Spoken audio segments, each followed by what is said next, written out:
Okay, I think we'll get started. My name's Tom Kreuzer. I'm going to be giving the main presentation today on cloud storage. Before we get to the main presentation, we'll cover a few club agenda items.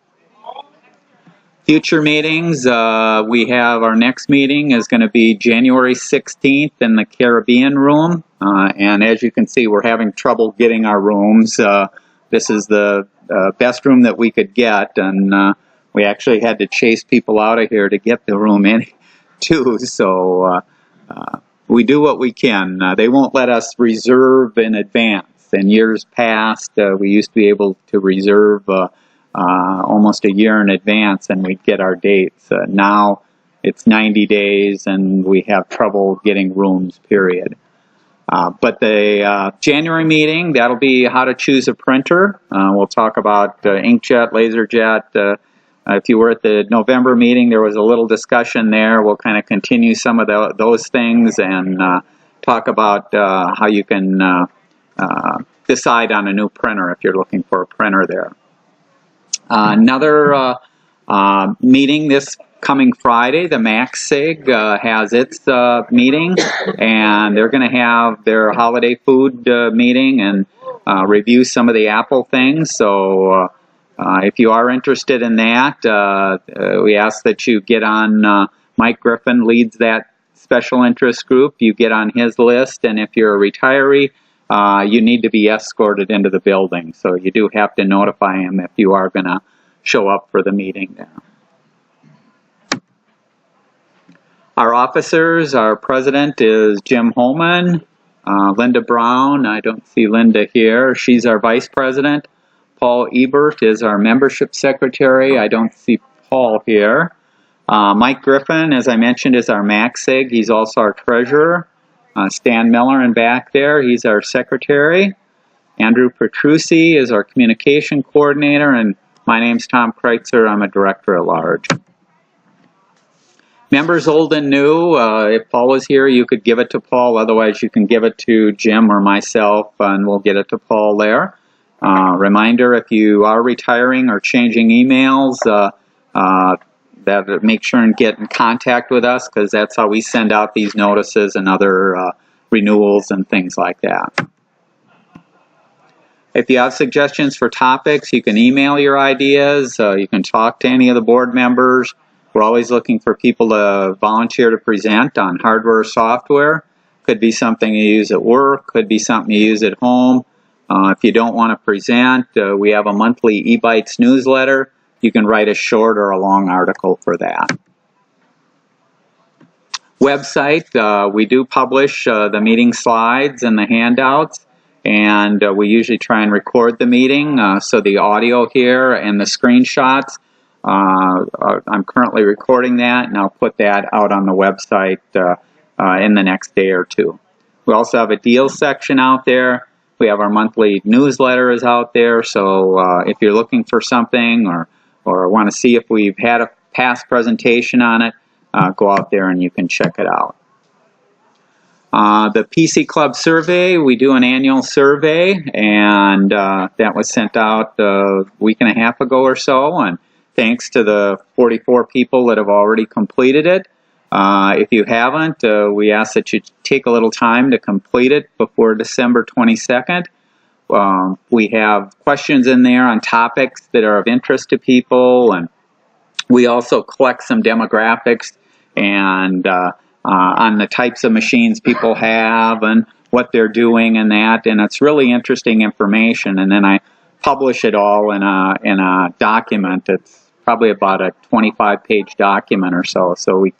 It's a long survey, and I appreciate people filling it out, but there's lots of good information that both the members and myself can use when doing presentations or looking for some information there.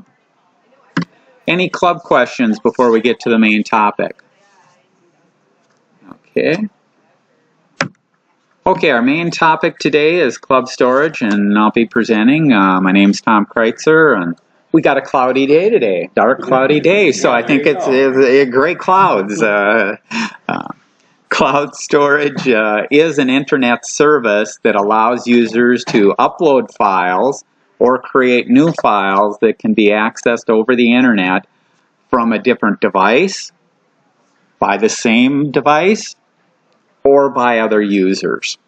And again, these files, like this little graphic is shown, could be pictures, contacts, videos, any type of file that you have, you're able to share or store that. Which storage you choose, and there you'll see that there are a whole bunch of options and that out there. Which service that is best for you depends on the type of files that you want to store, how much security you need, whether you plan to collaborate with other people, so you're sharing and adding and editing the same file, and which devices or programs you use to edit or access your files. So as we talk, you'll see some of these things.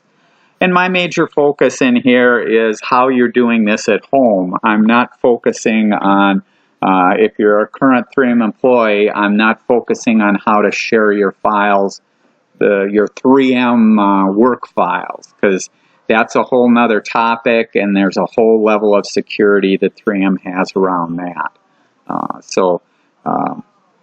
I'll see, I think one guy sent me their current policy, and I may include it out on the website if people aren't familiar with 3M's policy on files there.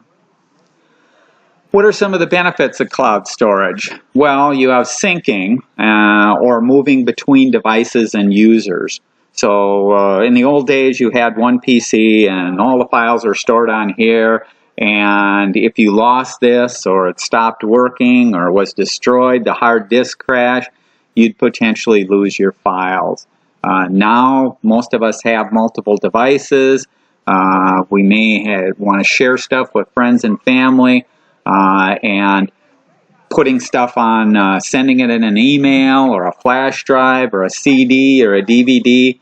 Those are the old ways to share files and do things. Now you have the cloud that can be used. The cloud also supports the multiple devices. So one of the nice things is you may have created it on a PC, but now you want to use it on another device you have. Could be a Mac, could be a tablet, could be a smartphone, could be at home, could be at work, could be any combination there. Collaboration with other people, so you have multiple people that can add or update. Could be your friends, could be family, could be groups, could be the world. A little example of that is the survey itself. Well, the survey is actually done using the cloud, Google Form, which updates a Google spreadsheet, and so all of you, when you type things in, all of your responses are getting added to a spreadsheet out there. And that spreadsheet then, obviously there's multiple people that can update it, and it's available to all the people there. Another benefit is backup in case you lose your original, it gets destroyed or is stolen. And this provides, in backup terms, you have the offsite storage. So offsite storage is important. If you're backing up and you back up to a flash drive or to an external drive that's connected to your PC, and your house burns down, or somebody breaks into the house and steals the PC and the external drive, you've lost everything that you have. So having that offsite storage is a very important component in your backup strategy there. Device support. The cloud storage means that you can have access to these files from almost any device, large or small. Again, could be a PC, could be a Mac, a tablet, smartphone, home, work, TV. So even your TV can access. So let's say you have pictures out there and you want to show them on your TV. Well, putting it in cloud storage usually means that you can then look at your pictures then on your TV. Many of the cloud storage also include a program or an app to install that, in addition to using things like File Manager or FTP or other ways to copy or move files, there's usually an app or stuff that you install on your different devices to either sync things up, upload them, download them, bring them around there. And many of the devices also support auto or scheduled updates or syncing. So I mentioned like photos. I use Google Photos. Google Photos will automatically back up my photos to the cloud. And it does that. You have complete control whether it uses your when you're connected to the cell, or if you're just connected to Wi-Fi, or you're plugged in. Yeah, there's various options that you can use to set it so it only backs up when you want it to, but it'll automatically do that for you. Most of the sharing that's done with the cloud storage is either done with email links to collaborators. So instead of sending large files or pictures or things like that around, you no longer have to do that if you're using cloud storage. You're just sending them a link, and then they can get in and they can do it. They can view it or edit or whatever they have to do. Also, most of the cloud storage will also support notifications when change happen. So an example there is, I mentioned the survey. I can set that up so I get a notification whenever anyone updates it. So I get a notification whenever anyone makes a change there. We also use it for the picnic when you sign up for the picnic. And then there's multiple people. Linda Brown is on the committee too. She gets notified. And she gets some checks from people and things like that. Well, she can go out and edit it. I can go out and edit it. We both are viewing one copy, so we don't have multiple copies floating around that we're not sure which is the latest copy or who has the original there. There's only one original, and we're all pointing to it there. But the notifications can be real handy when there's changes. Yes? So the email link, is that a link to a file, or a link to the whole cloud, or a link to a document, or can it be any of those? Good question. You're exactly right. It could be any of those. The link doesn't have to be just to a file. However, if all you're doing is sharing one file, the services will usually let you do that. In the case of, let's say, like a Google Drive, if I know that I want to start collaborating with you, I can share whole folders and whole areas with you, and then that'll show up on your Google Drive. So whenever you go to Google Drive, you'll see these additional folders out there that you now have access to. So that's where it's could be either one of those and that in there, and you don't have to keep saving that link if it's something that you're going to be working on for the next years or whatever. You don't have to keep saving an individual link there. Yeah. Is there a revenue stream someplace? It depends on the service itself. Most of the services don't have ads in there. They can be making money off of you, and that can be by what files do you have out there? What's the information in those files? Because when you sign up for some of these services, you're essentially giving them carte blanche to your data, which I know scares some people. Doesn't scare me, because 99% of the stuff I have, I don't care who sees it or what they see. There is stuff that I do have that's confidential, but that stuff I'll talk a little later. I encrypt it before I send it up. If I encrypt it, nobody's going to be able to do anything with it unless they have the encryption key that I use to encrypt it. So if you truly do want to make things private so that nobody sees it, there's ways to do that so that you are protected. The other revenue stream that they have is most of the services will give you a limited amount of free space. So if you want additional space, you want to back up more or do other things, you're purchasing the service, and you'll see some of the various prices for the amount of data that you have. Yes? Can would you suggest that one person have their own cloud, or would you have like your spouse on the same cloud that you're using? Whether you have one or multiple there kind of depends on how many files and what you do and how many folders and how you organize.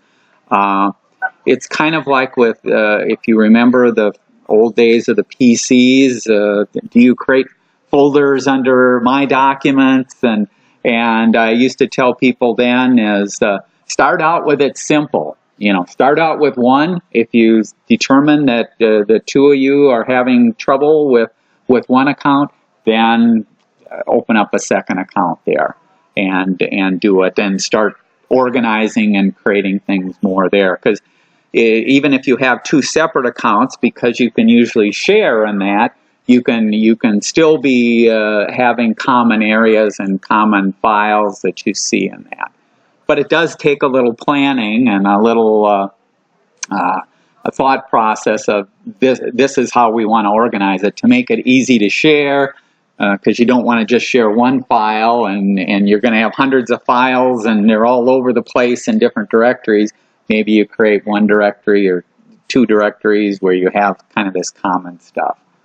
And then as you start collaborating with more people or wanting to share stuff with either other members of the family or other things, then you can just keep adding stuff as needed there.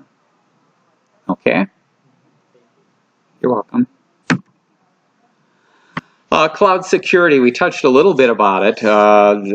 It's certainly a big issue. I've talked to a number of people that don't want anything up on the cloud because they're afraid, somebody else is going to see it, so before entrusting this sensitive data to a third party, you really want to know that your data is safe and secure and that you're going to be able to get it back. So the main services that I'll be talking about are big services. The big two are Google and Microsoft, and the third is probably Apple with the iCloud. So they're three big companies. You don't want to go with Joe down the street who just has a hard drive and he's making available some free storage there. Go with a name brand there. This is a statement that people have most aren't aware of. No cloud storage has ever been hacked. So no cloud storage has anyone outside gotten access to that data. Now that people will say, well, what about the iTunes? iTunes had photos stolen and exposed on the internet and stuff like that, and email and some things like that. Well, that wasn't a cloud storage hack. That was a hack of their password security system. So their password security system lets you do multiple guesses and then would reset itself, and so a persistent hacker could guess passwords and security questions and eventually get in. And that's the way they got in and access to these files. They didn't get access to everyone's files. They only got access to certain people who didn't have really good security. Maybe their password was 1234566 or password or whatever. And we covered that before in previous meetings on passwords and security, and you certainly want to have very good passwords, in some cases for some sites, multi-factor authentication to your smartphone or things like that, so that people can't get into your secure accounts there. To keep data secure, the front line of defense of any cloud system is encryption. So I mentioned earlier, if I had a file, let's say I had a file of financial information, and I wanted to back it up on the cloud or that, I would encrypt that and then put it up on the cloud. Well, when it goes up to the cloud storage up there, they encrypt all that stuff again, because every file that they have is encrypted. That encryption is another level of security such that any employee within the company or anybody else that might get access to that hard drive up in the cloud, if they get the files or they see stuff, it's all encrypted. They can't make out what it is. So if you're not familiar with encryption, it utilizes algorithms to conceal the cloud protected information there. Yes. Is that encryption done both or optionally at either file or folder level? The encryption, you have no option to turn it on or off or even know that it's there. It's being done for you automatically. If you go out, if you use Microsoft OneDrive and you use Google Drive, it's being done for you automatically. Whenever you upload a file, whenever you open a file to view it, whenever you do stuff, that it has to use the encryption keys to let you see it, view it, update it, whatever there, and that's taken care of for you automatically. The risk of loss comes with things like passwords that you mentioned, or maybe sharing that It's not a password that you're dealing with. When I talk about this encryption, this is the encryption that the cloud service is doing for you in the background. So, for your account. well, this is for everyone's account for every file, because the last thing they want to have happen is an employee goes out and opens up a file and sees your photos. They don't want that. So it's protecting them, but it's also protecting you, because if anybody else gets access to it. In terms of the password that's used to unencrypt it, that's kept on their other servers. It's not something that you have to enter. In some cases, it may be a combination of your account and the date that it was put out there and the time, which means that my encryption key is different than your encryption key. It's different than his. So if somebody does hack in there, they can't see anything. So this encryption is done to protect your information, and it does a very, very good job of protecting it.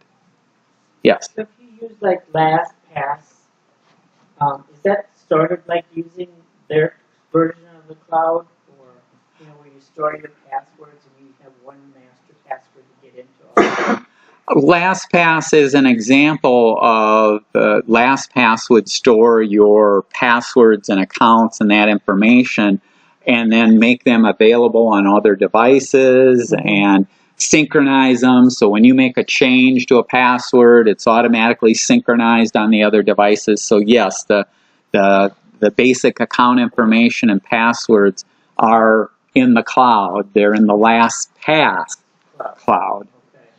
Yeah. So there would be no point in you really couldn't put that into Google Cloud. No, and I wouldn't recommend it. And we'll talk a little bit about some of this stuff, because you bring up a good point with LastPass. Some people will say, "Why don't I have no information at the cloud?" And I'd say, "Liar, liar, pants on fire," because everybody has information on the cloud. If you have an email, your email and that is up on the cloud. If you have a calendar, your calendar and all that's up on the cloud. So you already have things that are stored on the cloud. This is just adding some additional files and that out there. And everything is encrypted. Everything's in. Major companies. Yes. In this last bullet here, I say cloud stored data is almost always safer than locally stored data. So data that you store on your hard drive, you're more likely to somebody get access to that than you are cloud data. And by access, what I mean there is certainly if you had a laptop and somebody stole your laptop and you didn't have a password and they logged in, yes, they'd have access to your files. Or they stole your desktop and there was no security on there, they'd have access to your files. But the more likely hack there is you get a virus or something on your computer that allows a person or an organization to access all your files. And so that's why it's commonly said, if you think that you're more protected by having this stuff locally on your hard drive, than you are having it up at the cloud. That's a false sense of security there. It's because the cloud services have built-in protection and are more secure. So, Tom, Yep. so if you have confidential information, why do you encrypt it yourself before sending it to the cloud? If the cloud is, they're encrypting everything anyway. It's just another level of encryption. I mention in here, although encryption information is not 100% uncrackable, decryption requires a huge amount of computing, processing, and power, forensic software, and a lot of time. So to unencrypt a file, and there are lots of programs out there to help you try and unencrypt a file, if you know, let's say it's a Word document, and you know that the first part of that Word document has a paragraph in it that says, you know, now is the time for all good men to come to the aid of their party. I can take that, I can take what it's encrypted, and I can backwards re-engineer to try and get a password out of there. So once I get a password, now can I, what other files can I use that password on? If I can only use that file or that password on one file, that's completely different than I can use it on every file that's out in the cloud services for every user. I mean, obviously that password would be the holy grail. Well, there's no such thing out there. There's all these different passwords for all these different files, for all these different things. So the likelihood that somebody is going to go through the trouble of trying to unencrypt this stuff, have an original file, or have this stuff, it's next to nothing. So that's why it just doesn't happen there. Okay? Yeah. Is there any way a virus on your computer can change what you have saved in the cloud? A virus essentially, you know, can load any type of software, and some of the viruses out there will take your files and send them to the hacker. So they'll send all of your files in the My Documents or that to the hacker's website, where they can then start working on it. So software and viruses and stuff like that can virtually do anything. So they wouldn't attack the cloud, because if they have access to your machine, that's a much easier target than the cloud. So you always do want to protect your machine. If you let somebody in there or get a virus in there, that's not a good thing there. Would you necessarily need to keep anything on your device if it's in the cloud? I mean, you really were concerned about somebody getting. Yeah, and that's a good question, because certainly a number of the laptops that are made today have limited hard drive, a small hard drive, and it may be a solid state hard drive.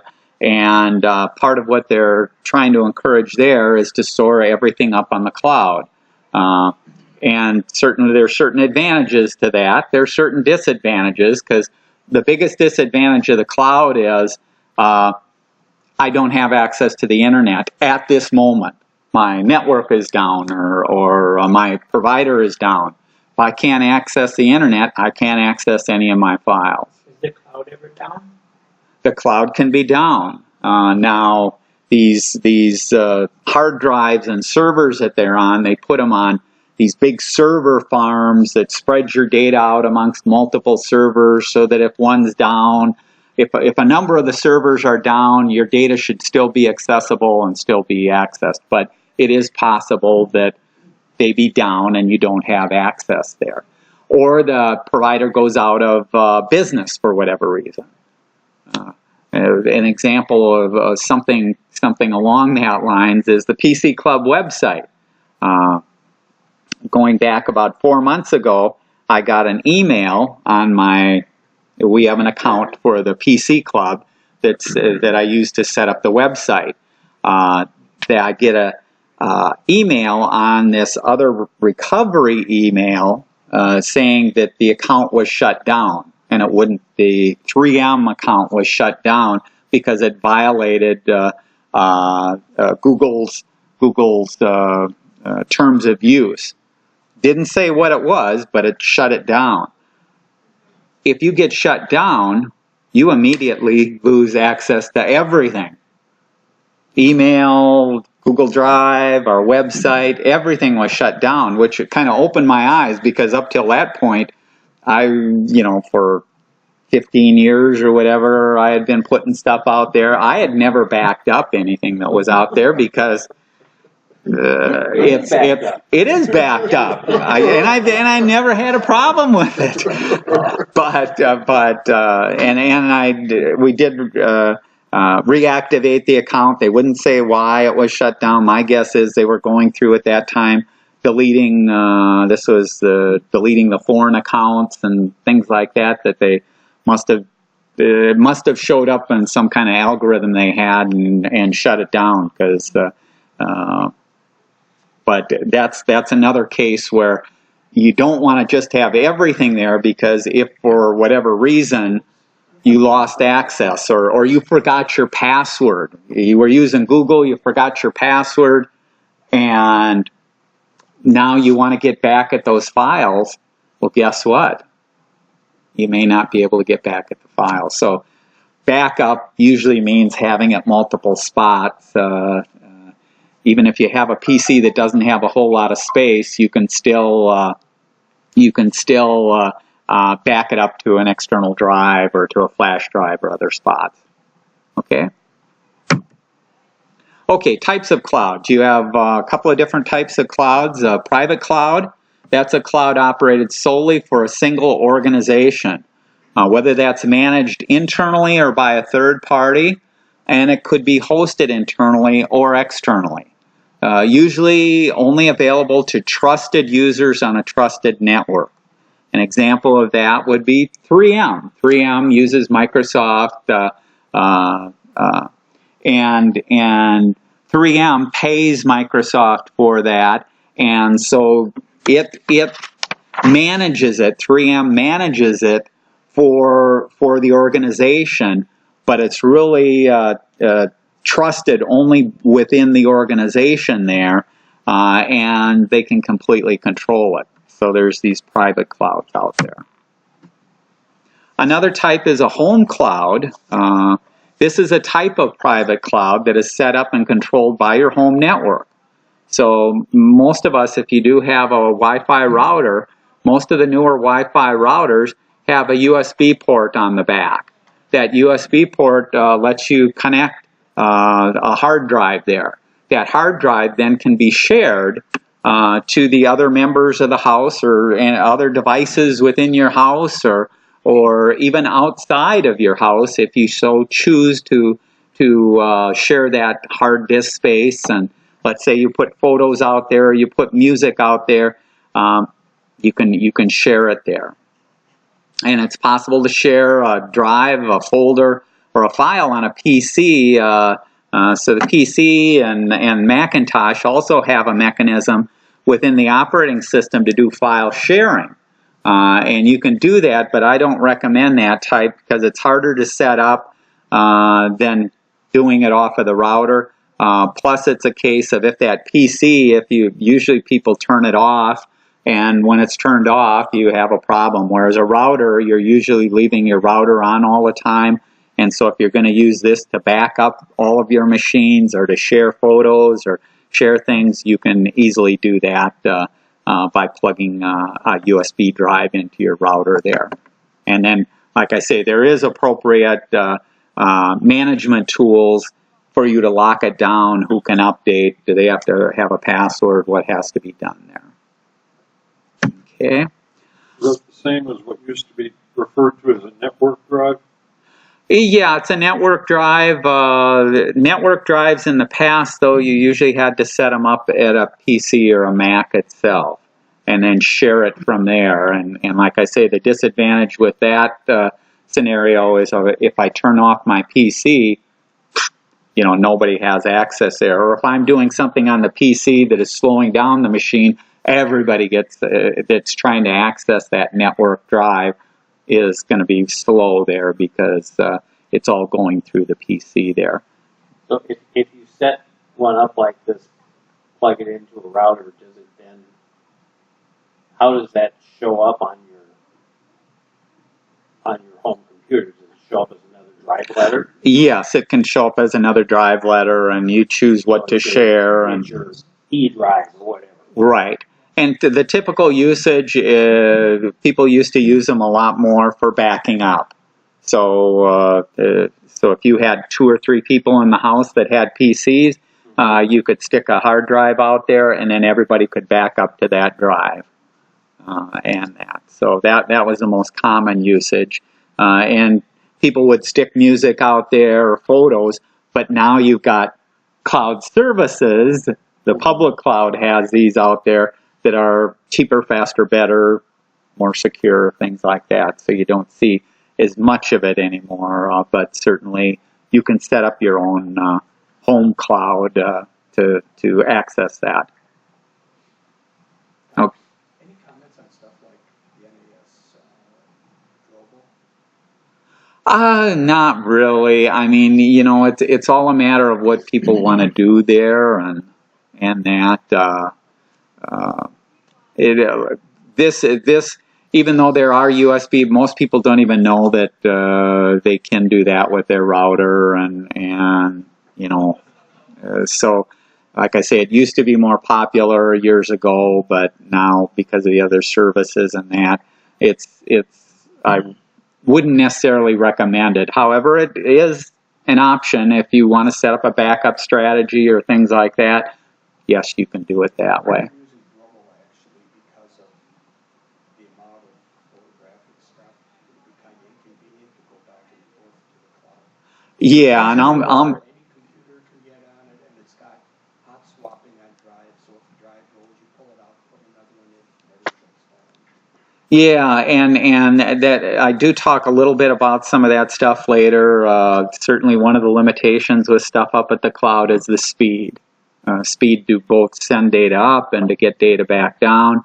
It's depending on what you're paying for, you may not get the kind of speeds that you can with a device like this or with a local drive there.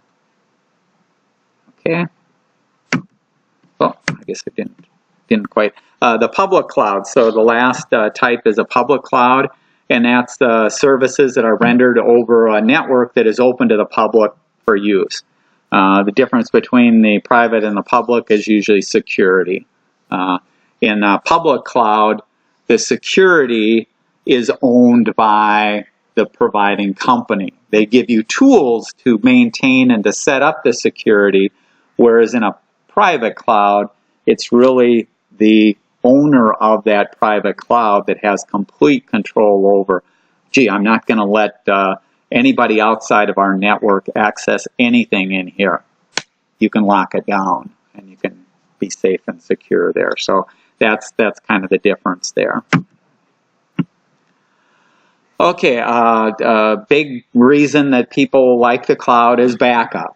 And as I mentioned here, some of your data is already backed up to the cloud. So things like email, your calendar, your contacts, bookmarks in Chrome, LastPass, settings and things like that you have for various apps, all that stuff is already being stored on the cloud and then being able to be accessed and set up. If you get a new device or you have another device or another user, you can connect in there. Photos and videos are the other another more popular thing that people want to back up or that. I've mentioned before, I use Google Photos. You can get free unlimited up to 16 megapixel and 1080p. They also have an app for doing it.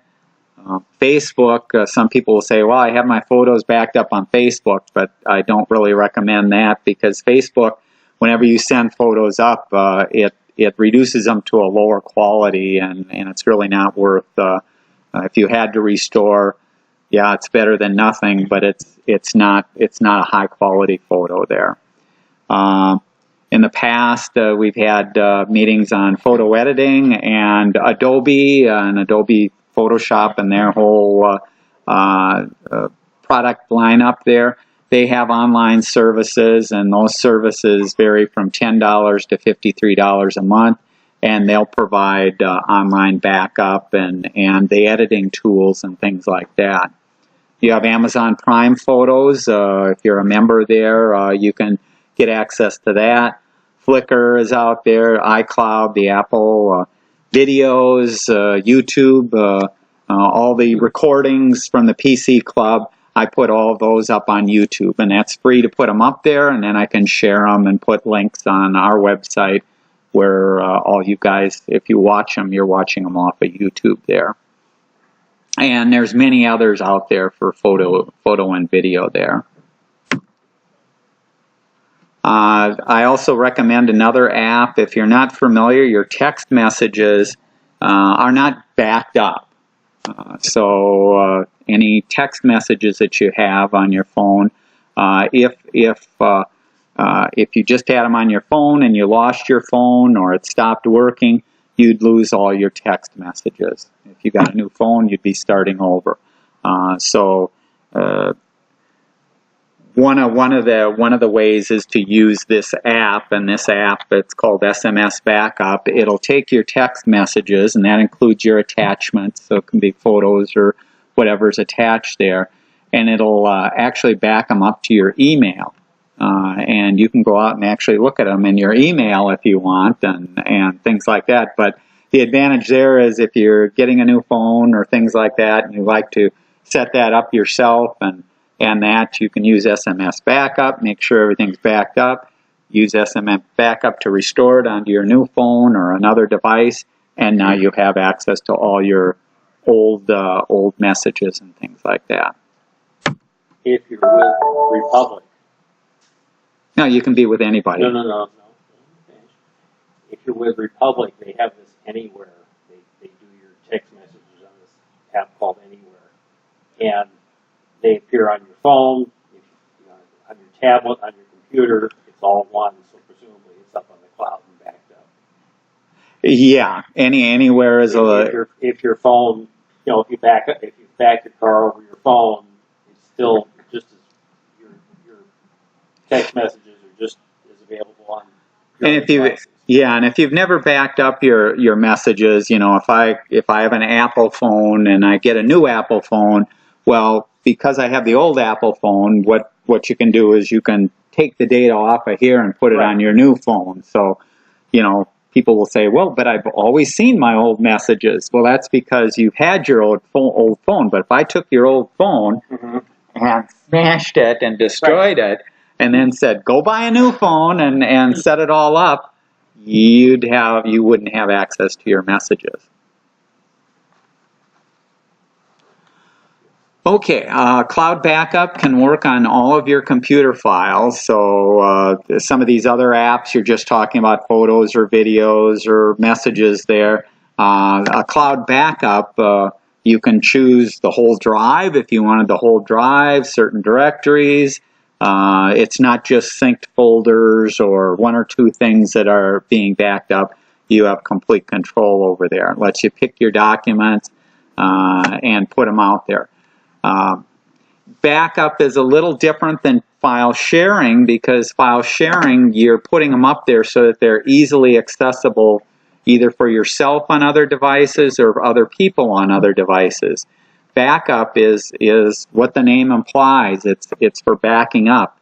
It doesn't mean that you can instantly go out there and look up a file that you updated 6 months ago. It's not going to be easy to get it and restore it back and to get things. So backup, we've had meetings before where we talked about backup.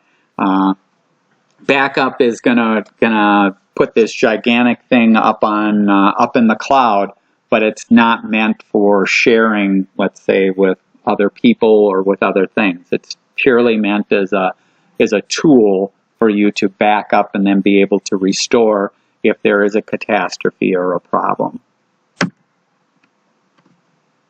This is just a little grid. This is showing from PC Magazine some of the different services that are out there. And the one that PC Magazine recommends is the iDrive. that you get 2 terabytes of storage for $69 a year. This particular package does allow some file sharing in that, whereas you see some of the backups don't allow file sharing if they're syncing, versions, things like that. So if you're thinking about your backup strategy, you want to find a service that's going to accommodate what you're looking for. And places like this can help you look at what some of the options are there. And before you pay for any of these services, most of these services will let you try it with a smaller size and that.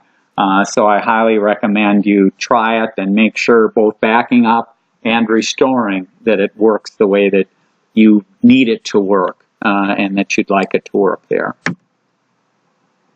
There are free backup services, and this mentions in about.com, you can look up some of the free services there. Again, they have limited space, so depending on how much you're trying to back up, it may not work for you there.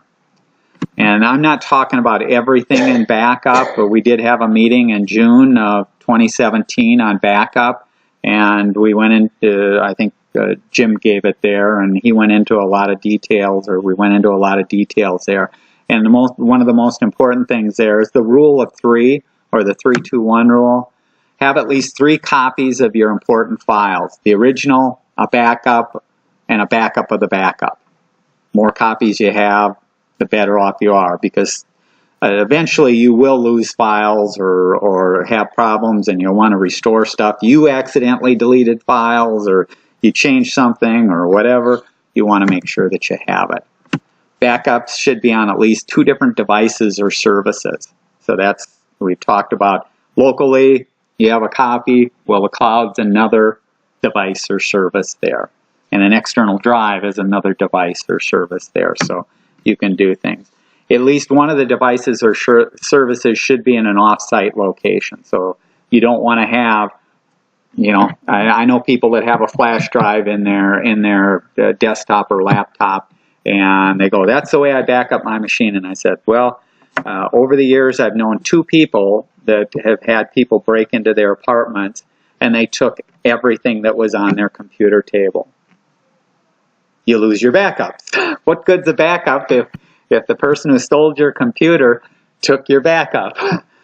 The other instance would be a fire. Now, a fire is less likely to happen, but somebody stealing a machine, and if you've got your external hard drive or your flash drive right there, chances are you're going to lose that. So that really isn't the best backup there. I mentioned here, don't be a hoarder.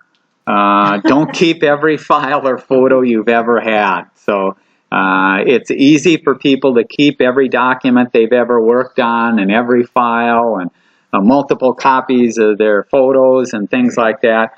For most of us, we never get back to working with some of this stuff. So it just makes sense to clean out the stuff, concentrate on the files that you do need and use on a day-to-day basis. A lot of the other stuff can be gotten rid of, and it'll make your life easier, and you won't have as many versions or as many things around. This is a little comparison of some of the cloud storage options there. Some of the services are better for synchronization, moving files back and forth between users or devices. Some are better for collaboration, some are better for backup, sharing, viewing.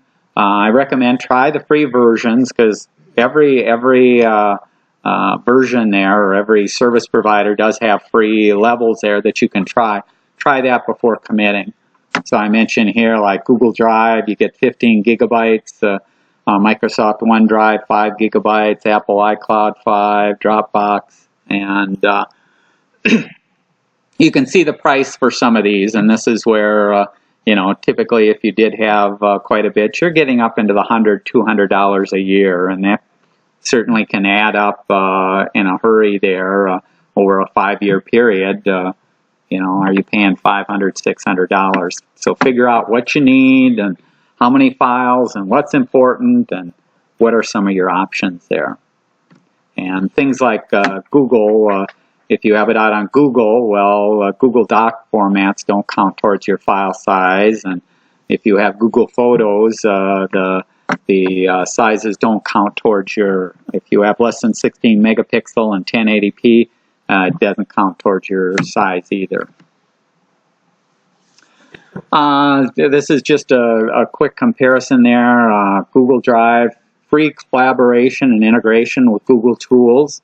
So especially if you use the tools like Google Docs or spreadsheets or that, it makes it nice to share there. Includes desktop to desktop file syncing, so it not only can send data up from here up to the cloud, but on another PC it can be bringing it down to the other machine. So stuff that you put up on the cloud doesn't have to just reside up on the cloud. It can reside on multiple machines and be kept in sync between all these multiple machines. That's the beauty of some of these tools here. It has many third-party integrations, cross-platform apps. If you use Gmail, you already have an account, so you can start putting stuff out there and doing stuff. OneDrive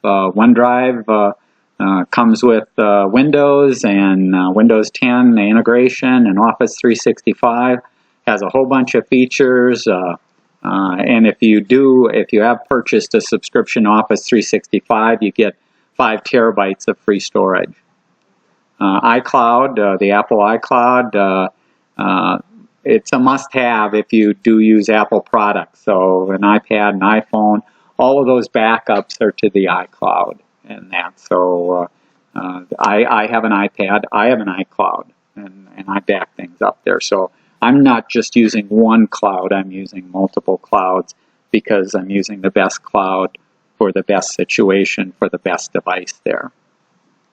Dropbox has been around for a long time. It's mainly used by businesses there, and it can be expensive to use. Box is another big one there. It's more into the collaboration and the review of what's going on there. Some of the issues and tips, I mentioned earlier, 3M security. Use of online storage exposes 3M's data outside of its protective firewall and without the proper control. So don't be thinking you're fooling the system or doing things by moving stuff around. Check with 31000 before exposing any 3M files. I'll say, I mean, for those of us that are still here, it's like they're adding more and more things that just make it impossible to try to get around it anyway. So yeah.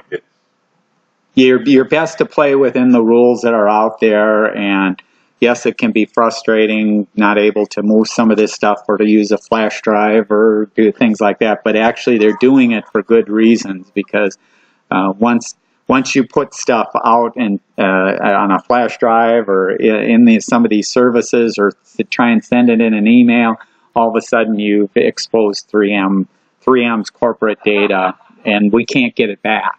You can't get it back once it's out there.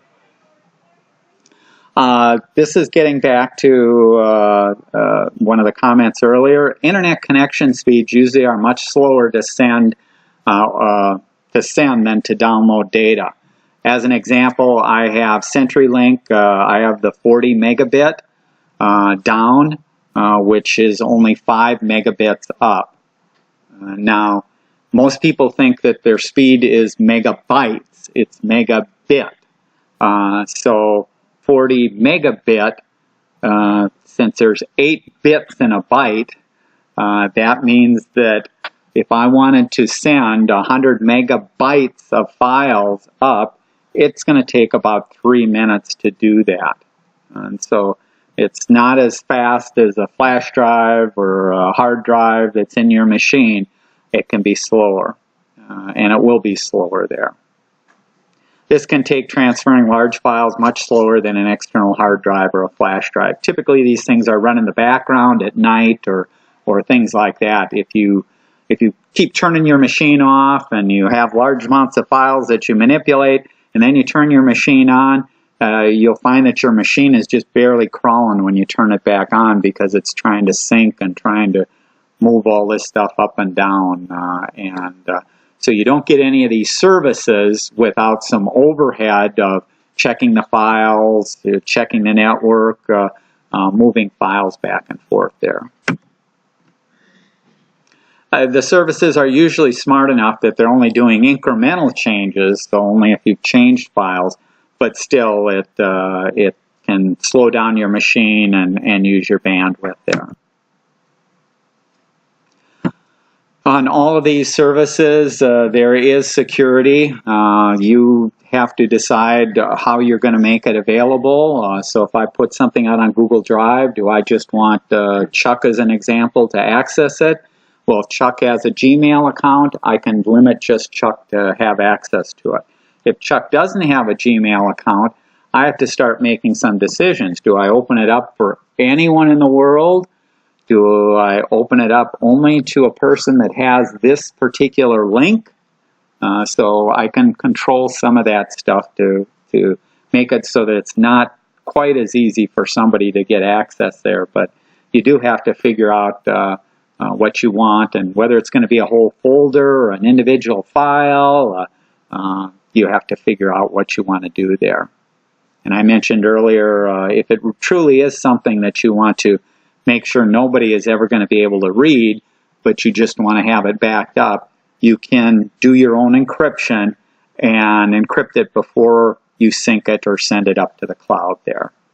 And if you're not familiar with encryption, there are separate packages, or if you use a package like Zip, all the zips support encryption, and so different levels of encryption within there that you can put your password or create a password, put that in there. Now, if you do put a password in there and you forget that password, you're out of luck. So, and I've known people that have done that, and then they go, well, what is it there? Well, you're best not to head down that route there. Here I say make sure you use HTTPS. So if you're familiar on your browser, servers on the other end that you're connecting to either are HTTPS or HTTP. The S is a level of encryption between you and that server. Well, that's important if you're in a coffee shop where if you were just going to an HTTP server, and let's say you were uploading a spreadsheet with your passwords in, and I was sitting in the coffee shop, I could watch that file, I could save that file, I could do anything with that file that you're sending up because I can see everything there. So only use secure Wi-Fi connections, and otherwise you're essentially exposing your data to anybody who wants to see. Yes. Now they're only able to see the file that you're setting up, right? They're not able to go look in your computer and see everything. Yeah, this is different than a virus. So this is no virus. I'm in a coffee shop with you, and you're sending up something to HTTP with no S. I can see the file you're sending up, but I can't see all of your checking account stuff and everything like Correct. that, right? Correct. I can see what's coming and going from any of the websites. And I see a site that I'm going to, but there's no S on it. It doesn't matter to me if I am not working on something that I care about. Yeah, you only for the confidential stuff do you want to make sure that there's an S. If I'm doing a Google search on how to bake a pumpkin pie, I don't care if anybody sees that. So I mean, there's stuff that again, 99% of the stuff you probably don't care about, but there is some stuff that you certainly don't want to expose there. Yes. What are storage company policies about what happens when you use your flights? That varies from company to company. You're best to kind of plan for that. And so in your will or somebody you want to, passwords and where stuff is located and stuff like that. This information is just as important as any of the other information that you have, and frequently people forget about it, and then they don't have access and they're trying to call up Google and say, well, I want to get access to this, and Google is going, sorry, we can't give you They will access. get state planning, but it's not completely successful because the lack of standards of agreement. If you have in your will digital rights to pass them to your survivor, then they have to honor that. It can take them a while to work Yeah. with those, so it's best if they have access to your password, then they can get.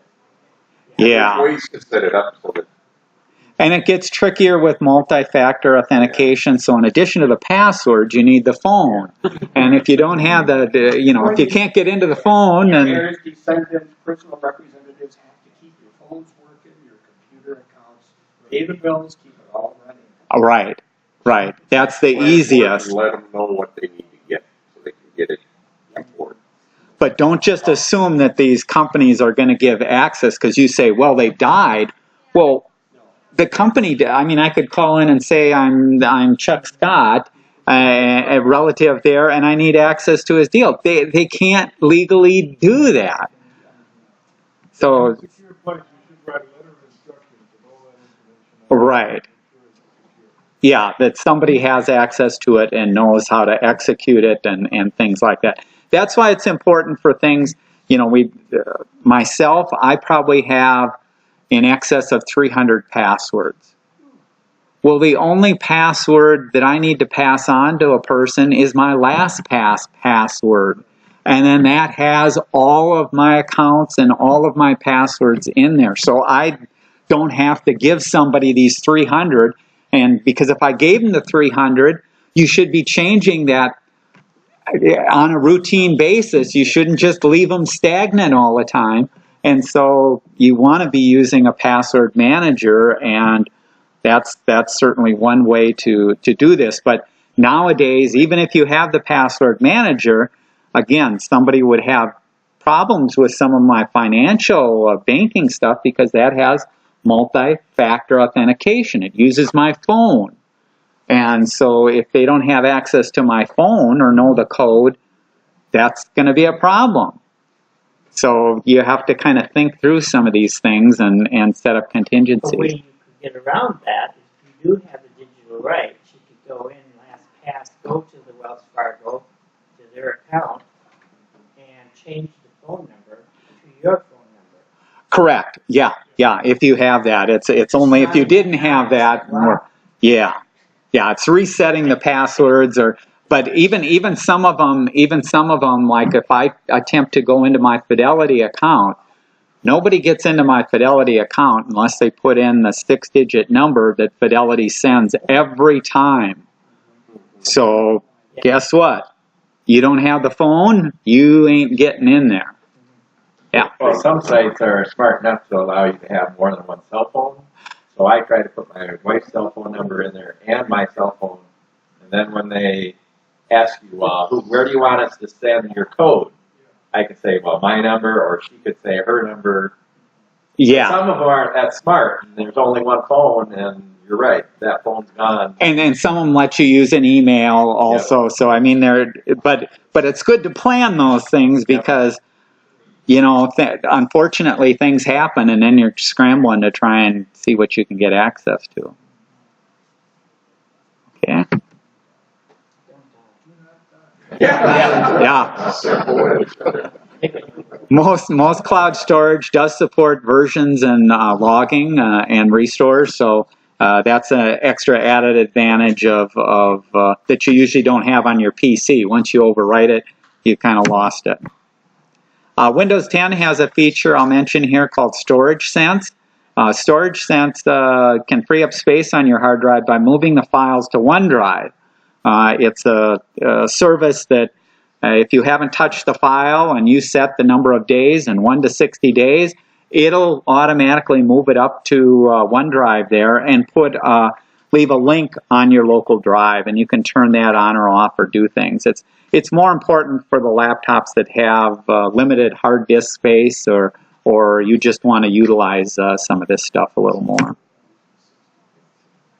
And here's a link there to some of the cloud services and to the other. Questions? Okay. Thank you. Any questions? I've Yes. got one, it's kind of unrelated. Oh, You talked about Google Drive, cloud storage, Google Photo. Can you kind of explain how all those steps work for how each one is different? yeah, Google Drive, and because of time, I couldn't go into a whole lot of things, but so if I bring up File Manager, this is a File Manager on this PC here, you'll see a couple of things out here.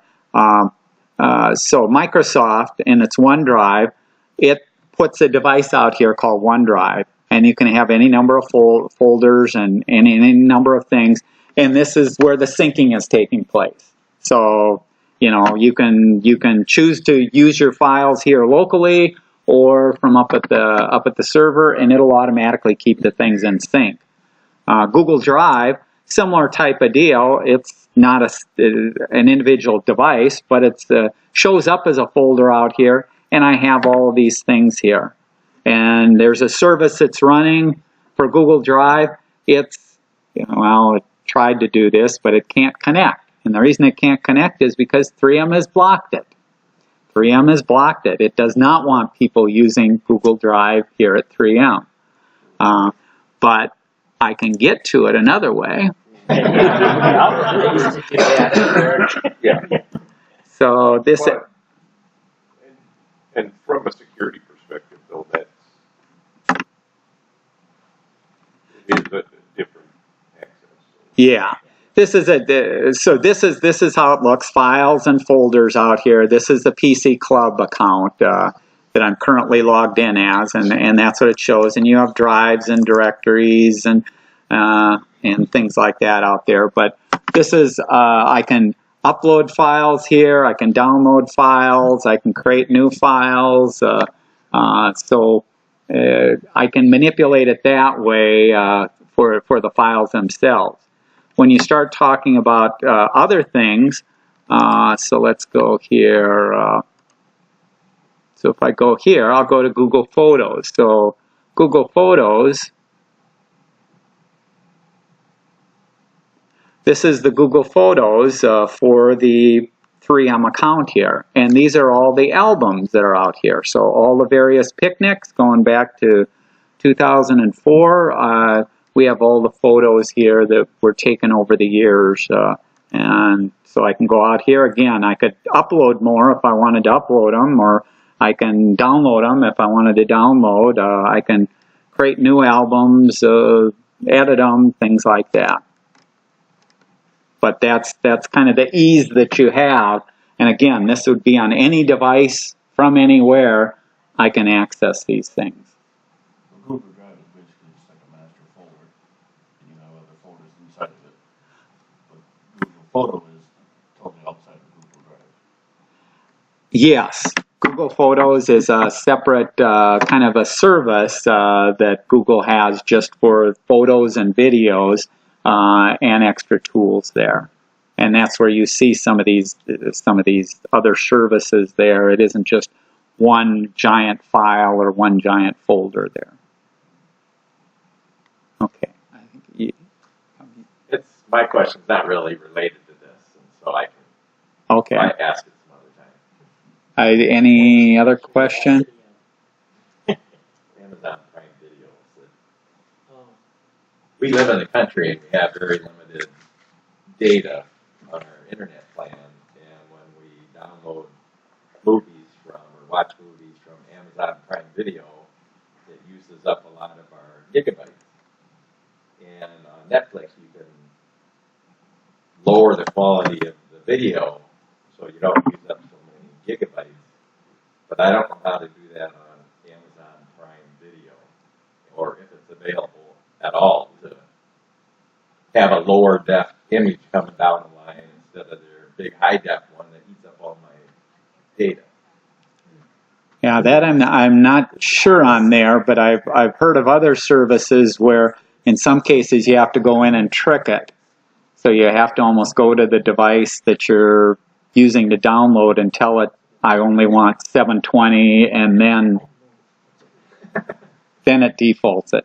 The other thing I'll mention, I heard you say move there. that worked for us. I mean, we got 100 megabyte now, so. Well, what I'm telling people now is if you haven't heard of 5G, so on the survey I asked people if they wanted to know more about 5G, but 5G is the successor to 4G, 4G cellular, but 5G has been in existence like over in Europe and in other places to where that will end up replacing a lot of the DSL fiber cable connections that we have today. You'd be able to have a 5G modem in your house, and then you'd be getting your internet connection through the 5G modem in your house.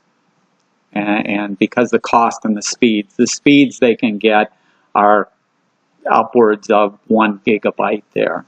When the infrastructure is available in your area. Yes, again, assuming that, but 5G will be more prevalent than what 4G is now, just because it is faster. It is replacing the typical wired connections there, and then 5G would also open it up to a number of devices and a number of things. It isn't just for phones, so it's. But would you still have to go through an Xfinity or CenturyLink or a You'd have to go through a provider to get that, and you'd be paying a monthly fee for it. But the advantage of some of this is the fact that you don't have to have physically a wire, so the installation of somebody going from a pole or from a spot into the house, you just need a modem that essentially has like a phone in there, phone modem in there that connects to the 5G. And so you're getting rid of one set of wires that used to come into your house, and you now have this wireless. Yeah, like Minneapolis Wireless. Yeah, except that the trouble with Minneapolis Wireless. I understand the trouble with Minneapolis Wireless. Okay. A long time. Yeah. Yeah, they actually presented here years and years ago, and I asked them. They thought it was the greatest thing since sliced bread, and I asked them a few questions, and they had no idea what they were getting themselves in for. They had no idea what they were doing. They had no idea. Well, the trouble is that wireless does change the speed and how accessible it is and stuff like that. And so they just weren't prepared for all of that. They thought they'd stick it in and the payback, and everyone would want it, and there'd be this giant payback. They didn't get the people, spotty coverage. They never even advertised. Yeah. Hardly. Well, and then it wasn't controlled, so I could sign up and I could have 10 of my friends use the same. So how are you going to make money if you don't have people signed up? Okay. I'm bad happy. Yeah. Thank you. But Thank you. That was my internet service for several years. Oh, yeah. It was pretty good when it first came out. It was free. We're going to be heading Free out mega. again, so